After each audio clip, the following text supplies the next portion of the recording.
Greetings,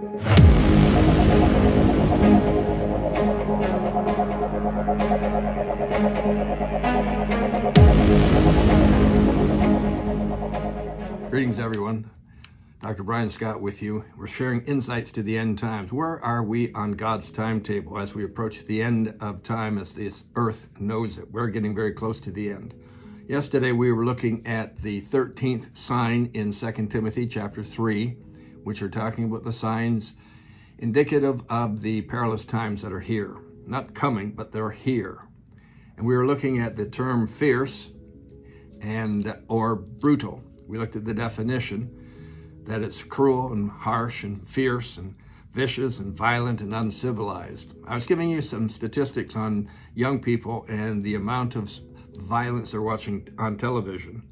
I don't know too much about video games, but I do know this from reading and studying some of the video game reports that the majority of children and teenagers select what they call fantasy violence games. Those are the #1 big bestsellers.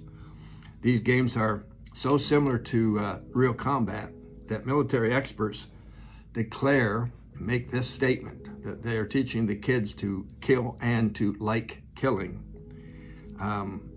The games are set up on a basis that you get points every time you kill somebody. This is bad news. We're training our kids this way.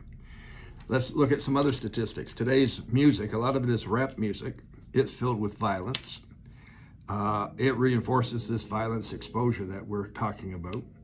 Most teenagers, average teenagers, have listened to over 10,000 hours of music from their 7th to 12th grades. A good portion of that's violent. It's got a lot of stuff in it that's very suggestive. So if you are getting violence shown to you on the TV, on the video games, through the music and so on, what's going to happen? You're going to become a violent person. Think about Sodom and Gomorrah for just a moment. I hope you're familiar with that. That's where pornography and sexual perversion was so intense that God said, I'm going to destroy the cities of Sodom and Gomorrah. Lot was Abraham's nephew. Lot and his 2 virgin daughters were the only 2 who got out of the city.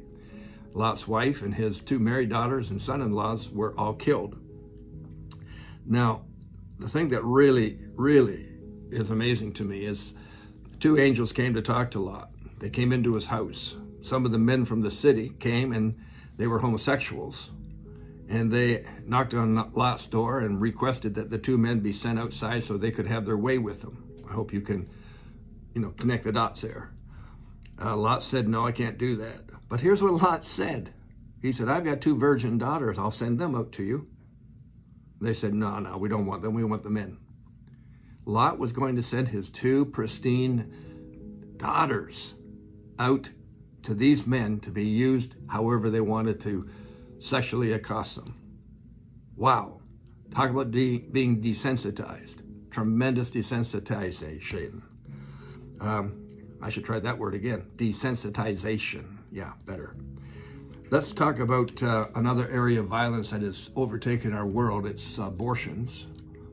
Some statistics I came across are as follows. In the nation of Russia, from 1957 through 1991, when the USSR collapsed, that's a 34-year period, they have recorded over 306 million abortions. 306 million. That's almost the population of the United States. In the nation of China, from 1971 to 2020, that's 49 years, almost 50 years. They've aborted just under 490 million.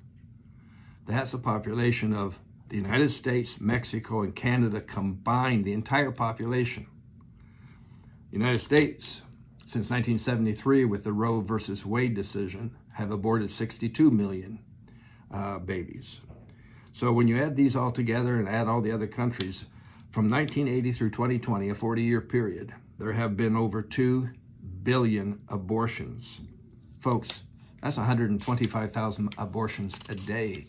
We're talking about a wicked, cruel, fierce, violent society. The most violent society that's ever existed. and it's normal. We're desensitized to it. Atrocious. It's a sign of the end times. We're in perilous times. Thanks for joining me. I'll see you tomorrow. Amen.